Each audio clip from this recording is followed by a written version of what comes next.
to believe in the goodness of this figure, and they never felt that he will ever die. It sounds like they almost feel that a deity, a god for them, had just died. It was not almost, it was. However, the North Koreans did not invent the worship of a man-god. Those comes from ancient traditions of absolutism. When you take a rock under the people or the floor collapses, what you find is chaos. There is this period of time in which people feel totally insecure. And then there is a competition to mourn. Who can mourn more? Who can cry the loudest?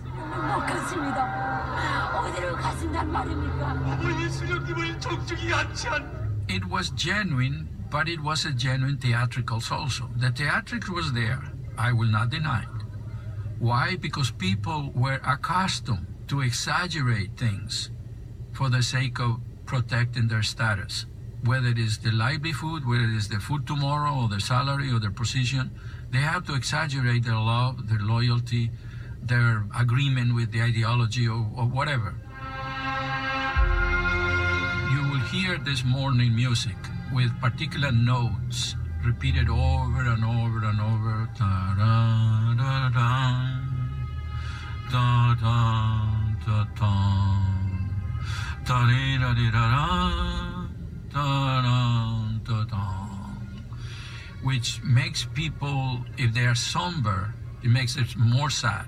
That was what was being played on the radio? Played on the radio, played on TV, and is played on the big speakers in public buildings and schools and so forth, universities. Anywhere you went with the word public speakers, you will find this music. And that was just during the day, was it? Day and night. 24 hours a day? 24 hours, it was just day and night. It was just this sad music. The soundtrack to Antonio Betancourte's previous visits to Pyongyang had been very different.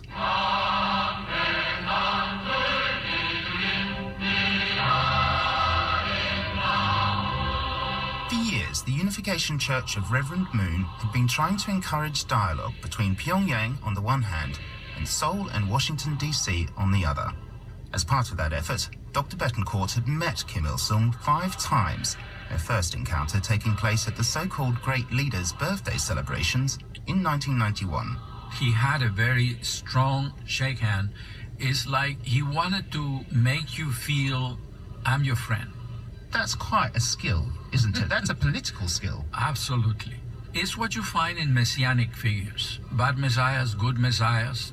They have this kind of charisma, this kind of belief that they're absolutely right. Describe the hall for me. It was quite a lavish affair, was it? It was a very lavish affair. There were about, oh my goodness, probably 13, 15 different courses.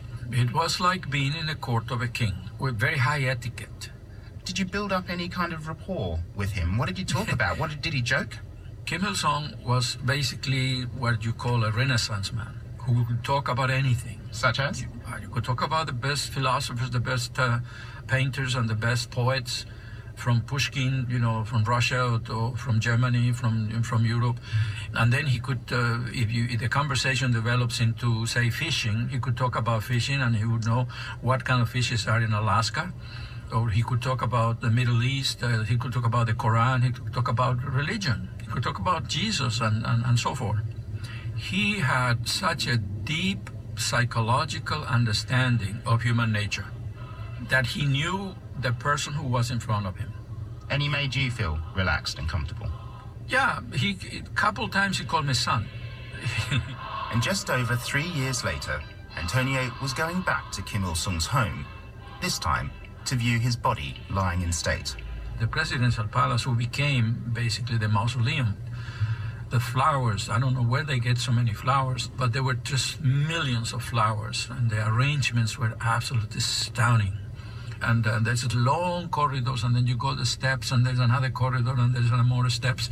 And they follow basically the experience of the Chinese and the Russians in having Mao or Lenin in a state of constant refrigeration, that is there. It looks like alive, but it's not. You'd only met him a short time earlier, and you believe in his ability to change his country for the better. What emotions went through your head looking at him lying there dead? Mixed feelings, The one is you do feel as a human being for other people, for his son. In fact, he lost his father. There was a feeling of being in the presence of one figure that changed history of Northeast Asia. And also there was a feeling of participating in something that will never repeat itself, and something similar to Lenin and Mao, who were in that state. How will you remember Kim Il-sung? How should the world remember Kim Il-sung?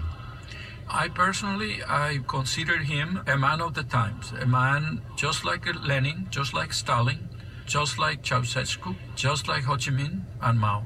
People who sincerely believe in their ideology, and they were wrong. Because I am a Democrat. I am a devout Democrat. I am a devout believer in the democratic system, in the rule of law as we know it from our ancestors. Dr. Antonio Betancourte continues to campaign for peace on behalf of the global unification movement from his base in Washington, D.C.